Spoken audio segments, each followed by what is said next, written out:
అందరికీ నమస్కారం. మిత్రభేదం కథలో తర్వాత భాగాన్ని చూద్దాము. యుక్తితో కుందేలు క్రూరమైన సింహాన్ని చంపిన కథ దమనపెన్ చెప్పగా విని కరటకం, ఇలాంటి యుక్తులు ఎల్లప్పుడూ పారుతాయని ఎలా చెప్పగలవు అని అడిగింది. మనం ప్రమాదాలకు సిద్ధపడాలి, లేకపోతే లాభం పొందలేం. ధైర్యవంతుడికి దేవతలు కూడా తోడ్పడతారు. సాలెవాడు సాహసంతో విష్ణువు పాత్ర ధరించబట్టేగదా మహాసౌందర్యవతి అయిన రాజకుమార్తెను పొందగలిగాడు అన్నది దమనకం. అదెలాగా అని కరటకం అడిగింది. ఆ కథను దమనకం ఇలా చెప్పింది. సాలె విష్ణువు కథ. వంగదేశంలోని పుండ్రవర్ధనం అనే నగరంలో ఆప్తమిత్రులైన ఒక సాలెవాడు, వడ్రంగి ఉండేవారు. వాళ్లు తమ చేతవృత్తులలో గొప్ప నిపుణులు కావటం, అందమైన భవంతులలో నివసిస్తూ డబ్బును మంచినీటిలాగా ఖర్చు చేసేవారు. సువాసనలు గల పూలు ధరించి, అత్తరువులు పూసుకుని, సుగంధ తాంబూలాలు సేవించేవారు. ఒకసారి ఒక గొప్ప ఉత్సవం జరిగింది. వేడుకలు జరిగే ప్రతి స్థలానికి జనం మంచి బట్టలు ధరించి తండోపతండాలుగా వస్తున్నారు. సాలెవాడు, వడ్రంగి కూడా చక్కగా అలంకరించుకుని బయలుదేరారు. అక్కడ వాళ్లు ఉత్సవం జరిగే ప్రతి చోటికీ తిరిగి ఆనందిస్తూ ఇతరులు చేసుకున్న అలంకరణలను పరిశీలించసాగారు. ఒక మహాభవనం గవాక్షంలో రాజకుమార్తె సుదర్శన చెలికత్తెలను వెంట ఉంచుకుని వారి కళ్లపడింది. ఆమె నవయౌవనంలో ఉన్నది. ఆమె అపురూప సౌందర్యవతి. ఆమెను చూస్తూనే సాలెవాడు తీవ్రమైన మోహానికి గురి అయినాడు. అతను తన వికారాన్ని ఎలాగో బయటపడకుండా దాచుకుని ఇంటికి తిరిగి వచ్చాడు. కాని తన ఇంట్లో ఒంటరిగా ఉన్నప్పుడు ఎటుచూసినా అతనికి రాజకుమార్తె రూపమే కనబడసాగింది. అతను ఎంతో విచారంగా మంచంమీద పడిపోయి ఆమెనే ధ్యానిస్తూ పడుకున్నాడు. అతను తన స్థితిని గురించి ఆలోచిస్తూ, అందం ఉన్నచోట మంచితనం కూడా ఉంటుందంటారుగదా, ఈ అందగత్తె నన్ను ఎందుకిలా బాధిస్తున్నది? ఎవడైనా తన కొంపను తానే దహించుకుంటాడా? ఈ రాజకుమార్తె నా హృదయంలో తిష్టవేసుకుని దాన్ని ఎందుకు దహిస్తున్నది? దేవుడు నా ప్రాణం తీయదలిచితే అందుకు మరేదన్నా సాధనం చూడక ఈమెను ఎందుకుపయోగిస్తున్నాడు? ప్రపంచంలో ప్రతీదీ క్షణికమేనని బుద్ధుడు చెప్పిన మాట నిజం కాదు. నిజమైతే రాజకుమార్తెమీద నాకు కలిగిన మోహం పోదేం అనుకున్నాడు. ఇలా పిచ్చిపిచ్చి ఆలోచనలతో సాలెవాడు ఆ రాత్రంతా జాగరం చేశాడు. మర్నాడు మామూలు వేళకు వడ్రంగి అతన్ని చూడటానికి చక్కగా అలంకరించుకుని వచ్చి తన మిత్రుడు శవంలాగా మంచంమీద పడి ఉండటం చూసి, మిత్రమా, నీకేమైంది అని అడిగాడు. సాలెవాడు నిట్టూర్పులు విడిచాడేగాని జవాబు చెప్పలేదు.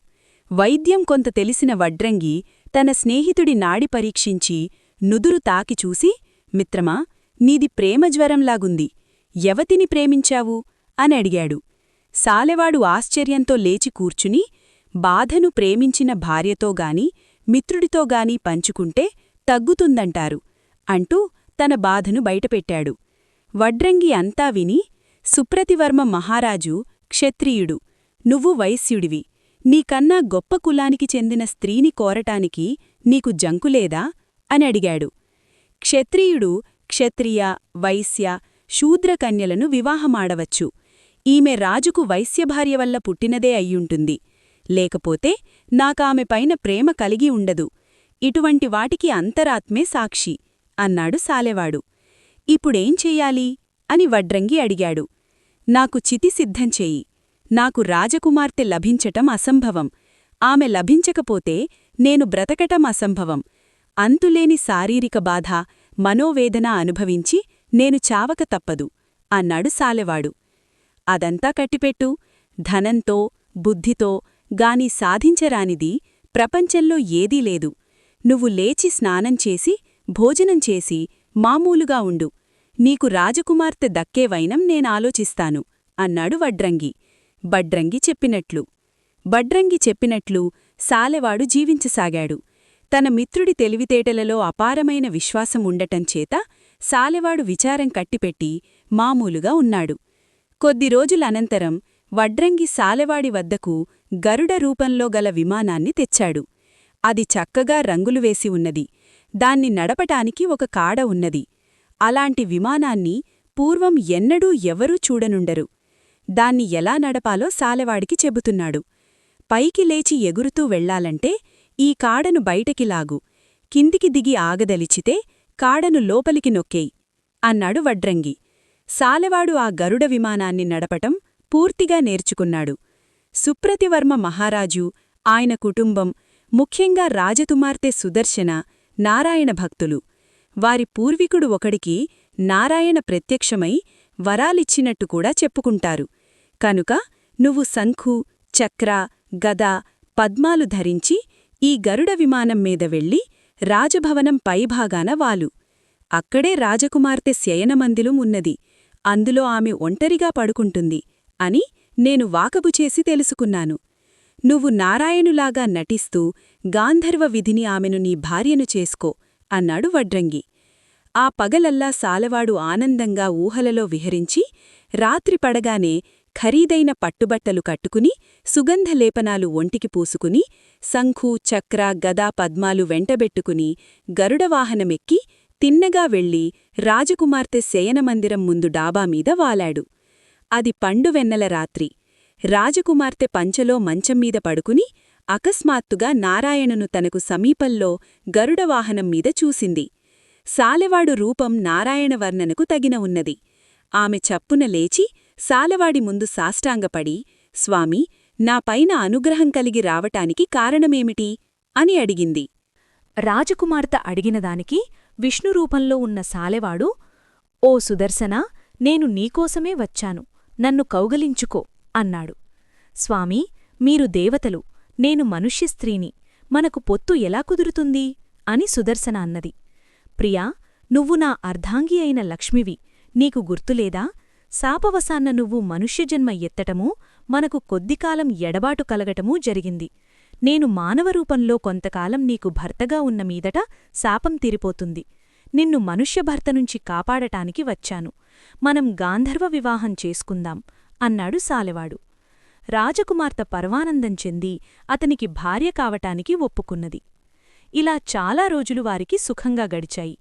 అర్ధరాత్రి సమయాన సాలెవాడు తన గరుడవాహనం మీద రాజకుమార్తె వద్దకు వచ్చి తెల్లవారబోయే ముందు ఎవరికంటా పడకుండా తిరిగి వెళ్ళిపోతూ ఉండేవాడు.